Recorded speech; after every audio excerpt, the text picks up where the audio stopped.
بالله من الشيطان الرجيم بسم الله الرحمن الرحيم السلام عليكم ورحمة الله تعالى وبركاته. Our main purposes, our objectives as to why we participated in this symposium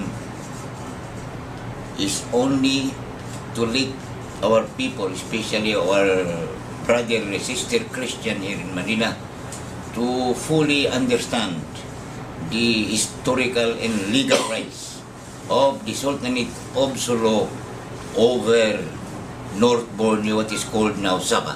And also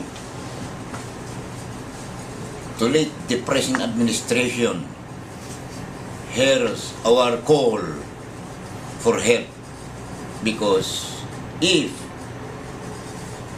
the present administration is fully believe that we are citizens of the Philippines, it is the duty of the government to help the life and property of its citizen.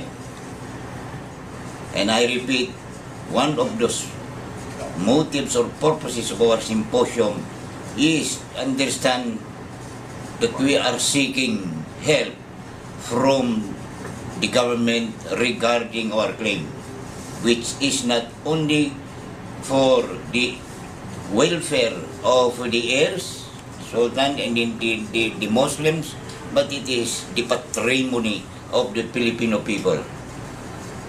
Thank you. Sabah reclamation, actually, it's not a claim. We are reclaiming what's ours. It's not a Sabah claim, that's a misnomer. We are reclaiming what we own, Sultan of Sulu. His father, the late Sultan Tuntutan, the father and administrator of the least territory of North Borneo, declared nationally that Sabah is the patrimony of the Filipino people. Sabah is the patrimony of the Filipino people. And so with that, the British Consul General in Manila wrote a letter recommending to stop the rendering of the annual rental payment to the heirs by the British North Borneo Company and the British Crown. So that in that process, the heirs of the Sultan of Sulu filed an interpleader suit, not necessarily not referring to the proprietary ownership of the Sultanate, but praying that the British North Borneo Company must restore the privilege of the heirs in receiving that annual rental payment. So after the decision made in 1939, the father of His Royal Highness Sultan Ismail Kiram, the late Sultan Tuntutan Kiram, the second Sultan of Sulu, was appointed as administrator of the least territory.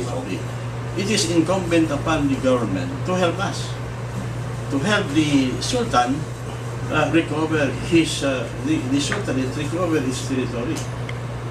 So yun po, hopefully we can resolve this in a peaceful manner. The Malaysians are Muslim brothers. They believe in the principles of Islam, that this land does not belong to them. This land belongs to the Sultan of Sulu, therefore this should return. This will return back the territory that is ours. It is incumbent on this new generation of Christians in this country, the majority in this country, to help rectify that mistake, to help restore, justice to us by helping us prosecute this claim in the international arena and convince the leaders of this country to help us. At the very least, that's the least they can do to rectify, to correct, to cure the pain, the difficulties our people have gone through all these centuries, decades, And so that is the main theme I would address in opening this symposium, that this is not just a pursuit of claim by the Sultanate of Sulu, but by all Filipinos. Because we are not citizens of this country. We don't have any plans to get out of this country, to become independent anymore, but this country, a leadership of this country, and the Christian majority must do us justice. Because national unity can never be attained without justice for the Muslims. Unless this government, national government, the majority Christians of this country will do justice to the minority of 10 million Muslims, we'll never have national unity